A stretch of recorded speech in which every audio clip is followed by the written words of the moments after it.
Sebagaimana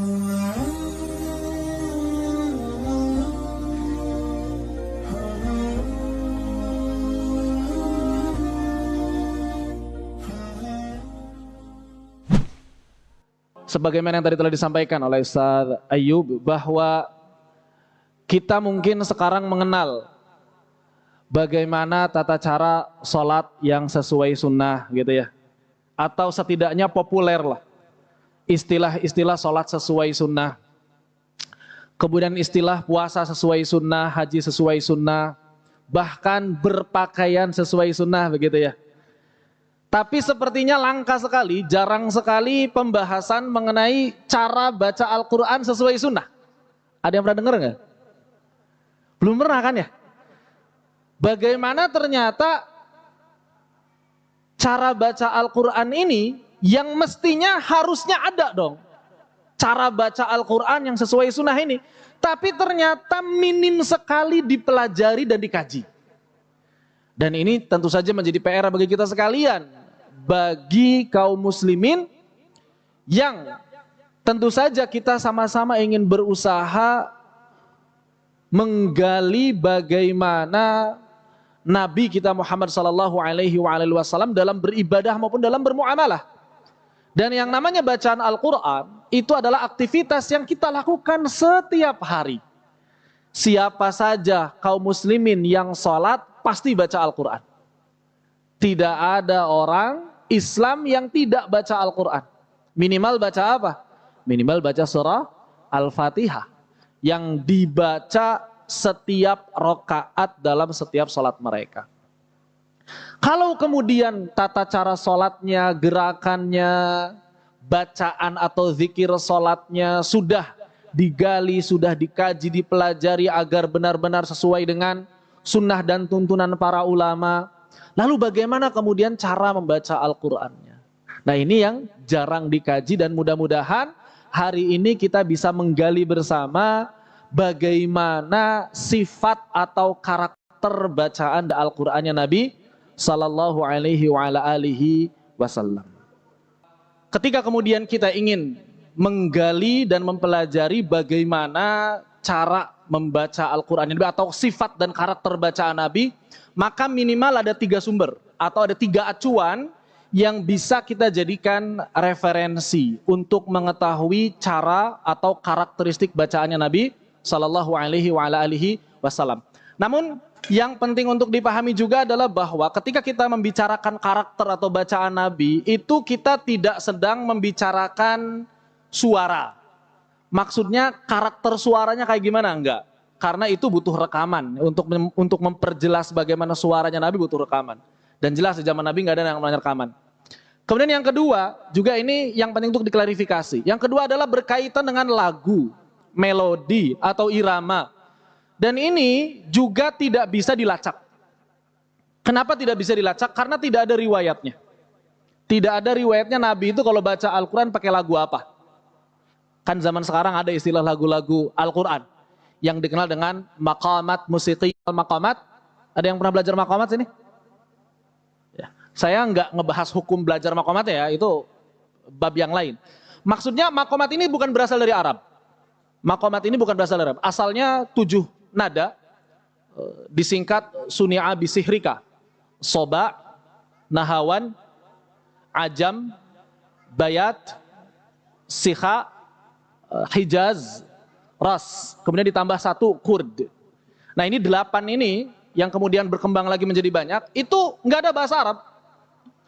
Nahawan, ras, sikha, bayat bukan bahasa Arab. Yang bahasa Arab cuma 1, hijaz. Yang kata mereka ciri khas hijaz inilah yang katanya biasa digunakan oleh orang-orang Arab, katanya begitu.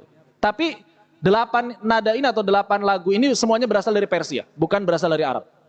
Sehingga lagu apa yang digunakan oleh Nabi ketika baca Al-Quran itu sudah bisa dilacak. Karena belum dikenal di masa Nabi sallallahu alaihi wasallam. Tidak ada riwayatnya. Begitu. Terus apa yang kemudian akan kita pelajari, akan kita gali? Maka yang akan kita gali adalah bagaimana cara atau sikap sifatnya Nabi ketika membaca Al-Quran. Ada 3 poin yang bisa dijadikan acuan. Yang pertama adalah apa yang didengar dan diperhatikan oleh para sahabat.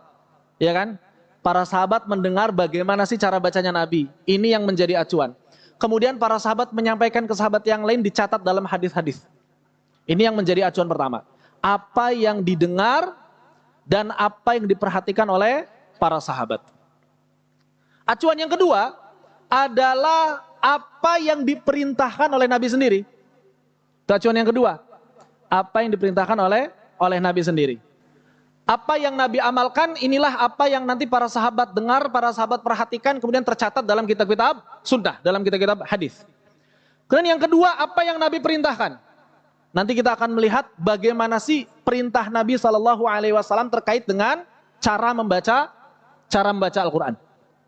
Dan yang terakhir, dan ini sebetulnya sandaran yang paling penting, yaitu apa yang para ulama riwayatkan. Maksudnya riwayatkan itu apa? Nabi mengajarkan para sahabat ngajarin lagi para tabi'in itu kayak gimana? Loh, kita tahu dari mana cara ngajarnya Nabi? Ya tahu dari cara sahabat ngajarin tabi'in. Tahu dari mana cara sahabat ngajarin tabi'in? Tahu dari cara ngajarin tabi'in ke tabi'in. Terus seperti itu. Makanya sanad Al-Quran itu tidak terputus sampai sekarang. Kalau sanad hadis terputus sampai para penulis hadis. Ya kan? Riwayat siapa? Riwayat Bukhari, riwayat Muslim, riwayat Ahmad. Tapi Al-Quran itu riwayatnya ke guru kita. Kamu baca Al-Quran pakai riwayat dari mana? Oh, riwayat guru saya. Kenapa? Karena terus seperti itu dilakukan. Terus ditalakikan. Terus diturunkan dari generasi ke generasi. Cara ngajarnya seperti apa. Dan itu yang paling penting. Makanya untuk poin ketiga kita skip saja. Oh, kenapa di skip? Karena harus langsung datang ke guru untuk tahu bagaimana periwayatan Al-Quran. Begitu. Kita datang ke guru yang gurunya sudah menerima riwayat dari gurunya sudah menerima riwayat dari gurunya, terus seperti itu sampai Nabi SAW. Dan sanad ini masih terjaga sampai sekarang. Makanya kalau kita belajar Al-Quran pasti ada yang namanya silsilah sanad. Itu pasti itu. Tidak mungkin tidak. Kalau misalnya ada orang ngajar Al-Quran tapi tidak memiliki silsilah sanad, itu dari mana dia tahu cara ngajarnya Nabi? Ya, karena tidak cukup melihat catatan dari hadis, tidak cukup melihat catatan dari kitab-kitab tajwid saja. Lalu bagaimana yang Nabi amalkan? Ini akan kita bahas sekarang. Apa yang kemudian Nabi, apa dan bagaimana yang Nabi amalkan ketika membaca Al-Quran? Yang pertama, bahwa ternyata ketika Nabi SAW membaca Al-Quran, poin pertama adalah memperjelas huruf demi hurufnya. Memperjelas huruf demi huruf. Sehingga guru-guru kami menggambarkan ketika Nabi SAW membaca Al-Quran, itu para sahabat tidak akan keliru mendengar bacaan Nabi. Kan sahabat itu nyatat wahyu ya, nyatat Al-Quran. Yang bacain siapa? Yang bacain Nabi. Nah, Nabi ketika baca Al-Quran ke para sahabat, maka para sahabat mencatat itu dengan sangat jelas. Jadi tidak mungkin Nabi itu mengucapkan huruf H misalnya, yang mirip dengan H. Itu nggak mungkin. Kenapa? Karena kalau Nabi punya kesamaran, nanti catatannya bisa berantakan. Makanya ketika ada yang bertanya kepada salah seorang istri Nabi SAW, gimana sih cara baca Al-Qurannya Nabi SAW? Maka Salamah, salah seorang istri Nabi menjawab, mufassaratan harfan harfa. Ini cara baca Nabi yang pertama. Mufassaratan harfa harfa. Antara satu huruf dengan huruf yang lain itu saling menafsirkan. Maksudnya bagaimana? Ketika Nabi mengucapkan huruf H, ya yang terdengarnya H, nggak mungkin terdengarnya itu H. Ketika Nabi mengucapkan huruf Ain misalnya, yang terdengarnya itu Ain, nggak mungkin jadi Hamzah. Nah, kan kalau kita, apalagi orang Indonesia gitu ya, mengucapkan huruf yang kayak gimana? Istilah orang Indonesia H kecil. Ini kadang-kadang jadi H, ya. Kadang-kadang ditipis-tipisin malah jadi Kho. Gitu kan? Pengen fasih alhamdu, pengen fasih malah jadi alhamdu gitu. Karena pengen fasih malah kelebihan. Santai-santai jadi alhamdu. Bahkan ada juga saya pernah dengar ada orang baca al-kamdu. Jauh sekali. Ini kalau Nabi bacanya begitu berantakan Al-Quran kita.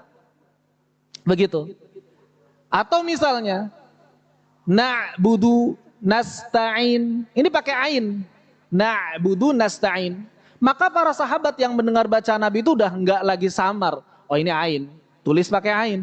Enggak mungkin, ini ain apa hamzah ya? Nabi baca ain apa hamzah sih? Enggak kayak gitu. Tidak seperti itu. Kenapa? Karena bacaan Nabi mufassaratan harfan harfa. Maka sebagai pengikut Nabi kita Muhammad SAW, kita sebagai pengikut beliau harusnya berusaha dong mencapai hal tersebut. Seminimal-minimalnya itu jangan sampai huruf ain dibaca hamzah begitu. Ya, huruf ha dibaca ha, huruf ghain. Nah, dalam bahasa Arab gak ada G, Pak. Ada G nggak dalam bahasa Arab?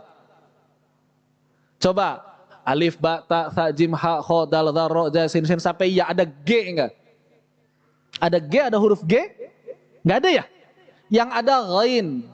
Ghain itu bukan G. Ghain itu lebih halus dari G, mirip G tapi nggak kayak G. Kalau G kan kuat, mag itu G. Kalau ghain mal, halus dia, ngalir. Mal, bukan mag, tapi betapa banyak ya di antara masyarakat kita yang masih membaca mag, ya kan? Bahkan dipantulin tuh mage, gitu ya, mage. Nah, ini yang mesti kita latih. Maka dari itu kalau ada yang mau nanya gimana caranya baca Al-Quran kita bagus, bacaan kita benar, ya mulai dari huruf. Mulai dari huruf. Kenapa? Karena yang namanya Al-Quran terdiri atas beberapa kalimat. Yang namanya kalimat terdiri atas beberapa kata. Kata terdiri atas beberapa huruf. Jadi kalau kita mau memperbaiki bacaan Al-Quran kita, ya perbaiki huruf-hurufnya. Ini yang pertama, memperjelas huruf demi huruf. Dan diingat bahwa bahasa Arab dengan bahasa Indonesia ada huruf yang sama tapi banyak huruf yang beda. Ini hati-hati. Ada di Indonesia ada S, di Arab ada sin, ada shin, ada tha, ada sod. Orang Indonesia S semuanya, ya kan? Dalam bahasa Indonesia ada Z, ada J, yang mirip cuma dua. Dalam bahasa Arab ada Zai, ada Jim, ada Zal, ada Dho, ada Dhod. Makanya banyak orang yang kebingungan ketika baca Idza zulzilatil ardu zilzalaha. Banyak orang yang baca Ija zulzilatil arju zilzalaha, Jim semuanya tuh. Saking bingungnya ini hurufnya huruf apa sebenarnya? Karena memang banyak huruf dalam bahasa Arab yang tidak ada dalam bahasa Indonesia. Dan ini harus kita perhatikan. Jangan sampai begini, Pak. Ya, jangan sampai kalau ada orang belajar bahasa Inggris itu sampai fasih-fasih banget gitu kan ya. Misalnya ada tulisan O, N, E. Dibacanya apa? One. Nggak akan ada yang berani baca one itu. Pasti bacanya apa? One gitu ya. One kan? One pasti bacanya. Kenapa bacanya one? Karena ngomongnya bahasa Inggris. Berarti kalau kita baca Al-Quran ngikutin kaidah bahasa Indonesia apa ngikutin kaidah bahasa Arab? Yang ngikutin kaidah bahasa Arab. Gak perlu lagi bilang ini ribet banget sih baca Quran. Tulisan begini baca begitu, tulisan begini baca begitu. Kadang-kadang ada yang begitu tuh. Ini mohon maaf nih, kayaknya di sini insya Allah gak ada yang begitu ya. Kadang-kadang ada yang begitu. Ribet banget sih ini. Udahlah, J mah J aja semua, D mah D aja semua. Enggak. Ketika kita meyakini bahwa Al-Quran diturunkan dengan bahasa Arab, maka tata cara bacanya ngikutin orang-orang Arab, ngikutin bahasa Arab. Begitu. Termasuk huruf-hurufnya, huruf-huruf hijaiyah, huruf-huruf Arab, bukan huruf abjad bahasa Indonesia. Begitu ya. Ini yang pertama. Yang kedua, bacaan Nabi ciri khasnya adalah tidak tergesa-gesa, nggak ngebut bacaannya. Dan ini juga amalan para sahabat secara umum. Bahwa juga masih dari Ummu Salamah, ketika beliau ditanya bagaimana cara bacaan Nabi, beliau menjawab harfan qira'atan bati'atan. Jadi cara bacanya Nabi itu santai, enggak ngebut, enggak tergesa-gesa. Ya, kenapa? Karena biasanya kalau udah ngebut huruf-hurufnya enggak akan jelas. Ya kan? Orang baca ngebut itu hurufnya enggak akan jelas. Makin cepat makin enggak jelas, makin lambat insya Allah makin jelas. Makanya Ibnu Abbas radhiyallahu anhuma pernah ditanya sama seorang tabi'in, mana yang lebih utama atau mana yang lebih engkau sukai? Mengkhatamkan Al-Quran satu malam atau baca Al-Baqarah sambil tadabbur? Baca Al-Baqarah doang tapi sambil tadabbur dalam satu malam. Maka Ibnu Abbas menjawab, saya lebih menyukai baca Al-Baqarah doang dalam semalam, tapi dengan penuh penghayatan dan tadabbur, daripada menghatamkannya dalam waktu satu malam. Ini perbandingannya begitu. Secara umum seperti itu. Nah, Imam Hasan Al-Basri juga pernah ditanya, wahai Imam, kalau misalnya ada dua orang sholat nih, takbiratul ihramnya bareng, rukunya bareng, itidalnya bareng, sujudnya bareng, salamnya bareng. Tapi yang pertama, bacanya itu Al-Baqarah sama Ali Imran. Nah yang kedua baca Al-Baqarah doang. Lebih utama mana? Kita mikirnya lebih utama mana Pak? Kira-kira. Ada dua orang salat. Dari takbiratul ihram sampai salam bareng. Tapi ternyata yang satu bacanya Al-Baqarah sama Ali Imran. Yang satu baca Al-Baqarah doang. Lebih utama mana kira-kira? Kayaknya secara logika harusnya lebih utama yang baca dua surah ya. Tapi Imam Hasan Al-Basri nggak bilang begitu. Imam Hasan Al-Basri bilang, saya lebih menyukai yang baca Al-Baqarah doang. Loh, kok bisa? Yang nanya pun kaget. Ditanya alasannya apa? Karena yang bacanya dua surah pasti lebih ngebut, kata beliau. Kan tadi dibilang bareng dirinya. Rukunya, sujudnya. Berarti yang baca satu surah doang lebih santai. Lebih penuh penghayatan, lebih tadabbur. Nah begitu. Jadi baca Al-Quran itu santai. Nggak usah ngebut. Tapi saya pernah dengar Ustaz, ada riwayat para ulama, para sahabat, para tabi'in, bahkan Imam Asy-Syafi'i menghatamkan Al-Quran di bulan Ramadan itu 2 kali sehari, bukan sebulan, bukan sehari 2 kali. Itu gimana?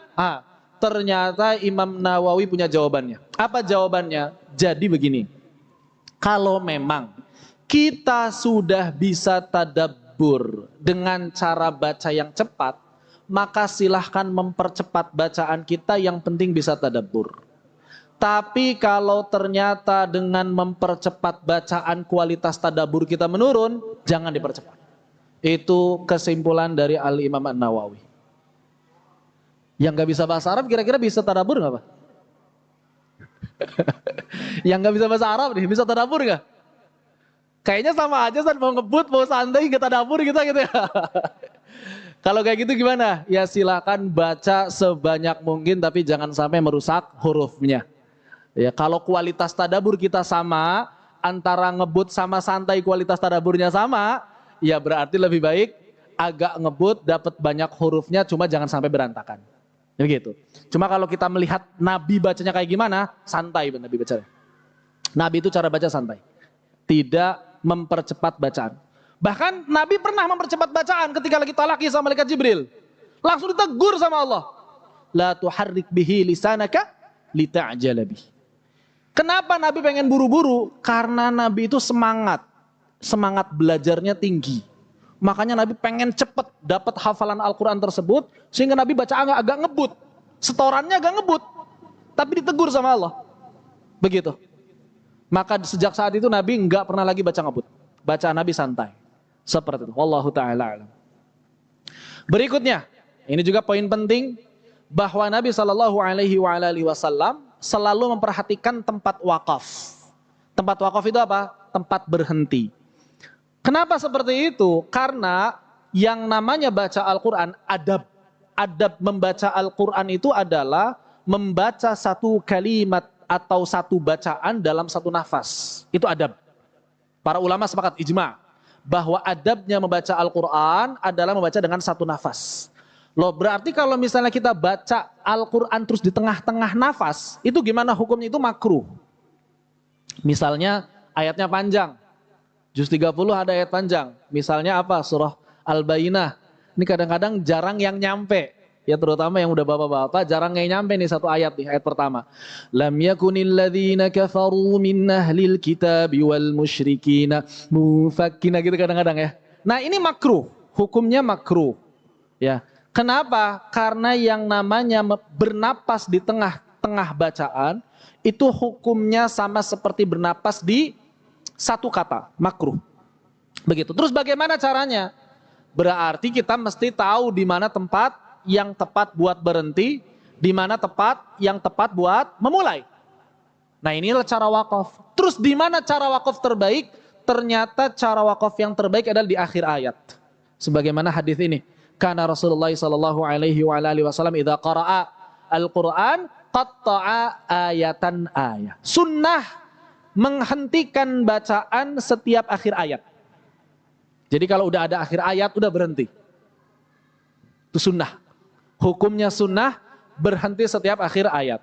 Bukan berarti nggak boleh kalau pengen wasol. Boleh. Kalau kuat napas dari awal Bismillahirrahmanirrahim di surah Al-Fatihah, mau sampai akhir surah An-Nas juga boleh kalau kuat. Kalau kuat, silakan. Cuma kalau kita bertanya bagaimana cara bacanya Nabi, maka beliau selalu menghentikan bacaan di setiap ayat. Menghentikan bacaan di setiap ayat. Tapi kan enggak setiap ayat itu pendek. Terus gimana? Maka berarti cari tempat terbaik untuk berhenti kalau ayatnya panjang. Pertanyaannya, di mana tempat terbaik tersebut? Maka jawabannya adalah saat kalimatnya sudah sempurna. Kalimat sempurna itu kayak gimana?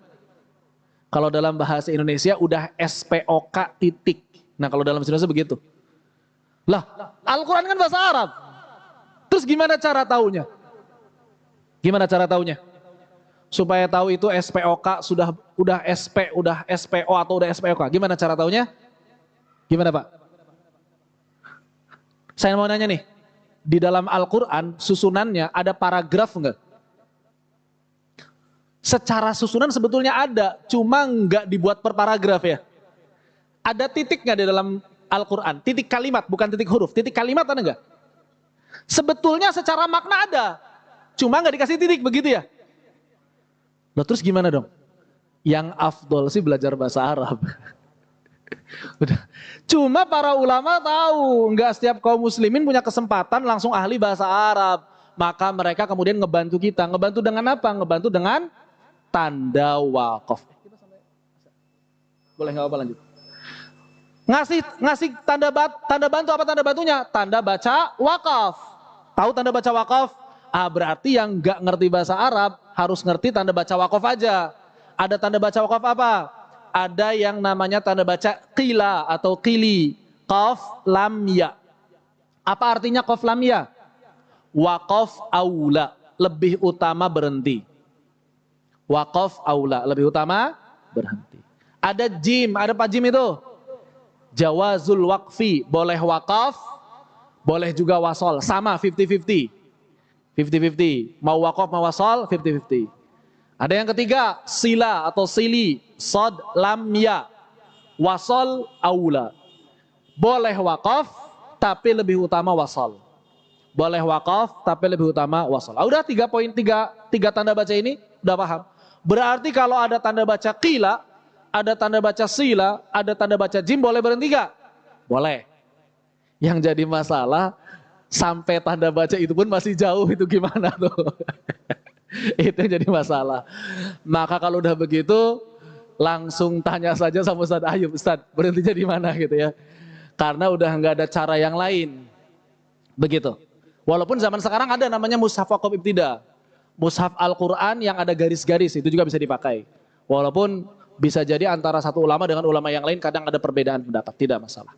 Ini memperhatikan wakaf. Berikutnya memperhatikan mad. Kita udah tahu mad itu apa ya? Memanjangkan suara. Malik, Malik misalnya. Ar-Rahman, Ar-Rahim. Bahkan ada satu riwayat Ibnu Mas'ud pernah menegur muridnya gara-gara nggak baca mad begitu. Maka ini juga diperhatikan. Memperhatikan mad. Saya agak percepat saja. Kemudian membaguskan suara. Maksudnya apa? Mengeluarkan, mengerahkan effort terbaik kita lah. Usaha terbaik kita. Walaupun saya yakin setiap orang itu suaranya bisa beda-beda. Suara tiap orang bisa beda-beda. Tapi nggak mungkin nggak bisa membaca Al-Quran dengan suara yang terindah menurut versi dirinya masing-masing. Jadi jangan sampai baca Al-Quran itu nggak ada usaha gitu. Ada usaha lah buat membaguskan. Ya, walaupun yang namanya suara itu anugerah dari Allah. Kita nggak bisa ngatur. Tapi setidaknya kita berusaha supaya baca Al-Quran kita minimalnya bisa dinikmati oleh diri sendiri. Jangan sampai oleh diri sendiri saja tidak bisa dinikmati begitu. Jangan sampai seperti itu. Ya, minimal bisa dinikmati oleh sendiri. Karena Nabi SAW mengatakan faroja'a fiha. Nabi itu memperindah suaranya. Sampai-sampai Muawiyah radhiyallahu an mengatakan, kalau misalnya kalian pada saat itu mendengar baca Nabi, saya yakin kalian semuanya sepakat, beliau adalah pemilik suara terindah. Sampai seperti itu. Sampai Muawiyah juga mengatakan, saya bisa mencontohkan tapi nggak bisa 100%.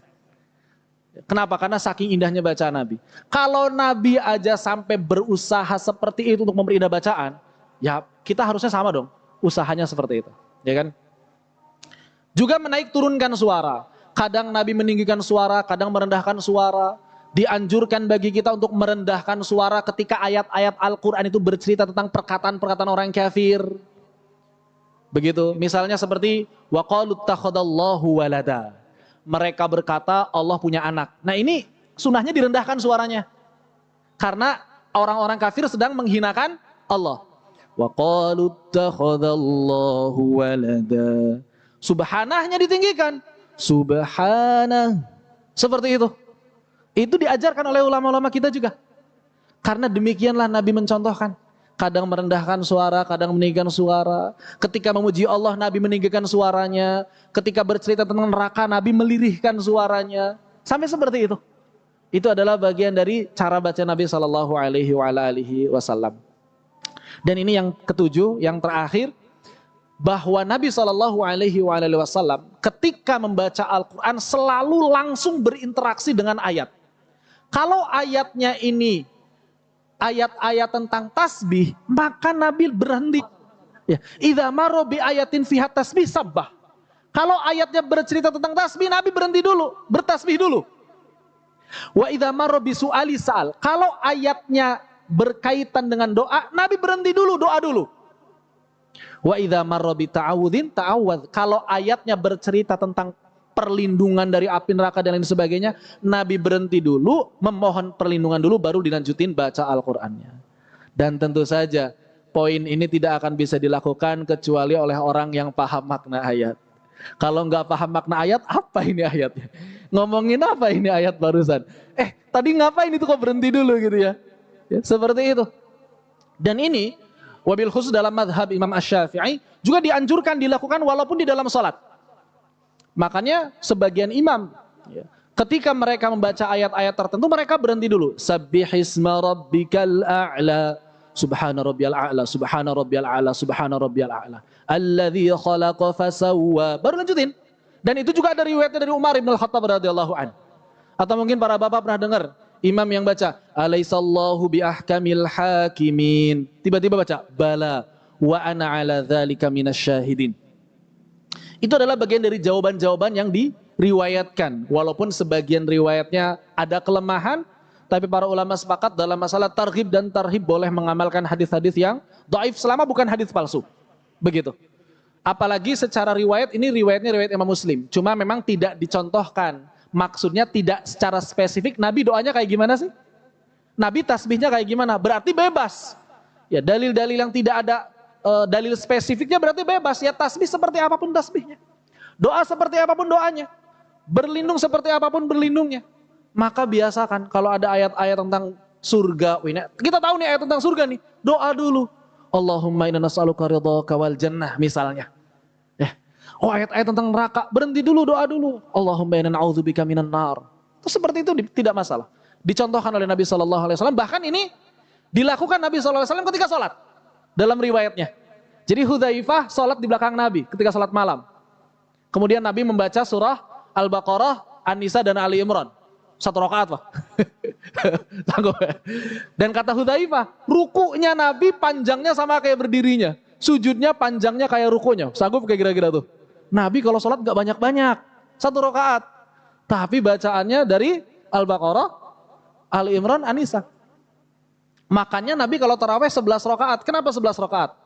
Karena keburu subuh. Riwayatnya begitu, karena keburu subuh. Kalau nggak keburu subuh, Nabi kadang 13. Jadi bukan karena harus 11, bukan. Kadang 13. Tapi kenapa seringnya 11? Karena keburu subuh. Nggak keburu, nggak sempat buat nambah. Kalau sempat nambah, Nabi nambah. Begitu. Kita pengennya 11 pendek-pendek gitu ya. Udah pengennya 11 pendek-pendek pula. Dibawa amayata sa'alun aja kayaknya. Kapan rukunya nih? Jangan-jangan sampai habis ya. Jangan sampai habis gitu. Nabi Al-Baqarah, ya, Ali Imran, An-Nisa. Inilah cara bacanya Nabi SAW. Ya, dari 3 poin kita dapat satu poin penting, apa yang Nabi amalkan, yang direkam oleh para sahabat, yang kemudian tercatat dalam hadis-hadis yang sahih. Adapun rinciannya jelas, kita bisa mengkaji lebih banyak lagi dari kitab-kitab syarah hadis. Demikian mungkin yang bisa disampaikan dalam kesempatan kali ini, karena sudah masuk waktu Isya. Dan setelah ini mudah-mudahan kita bisa sedikit demi sedikit meneladani cara membaca Al-Qur'annya Nabi Sallallahu Alaihi Wasallam.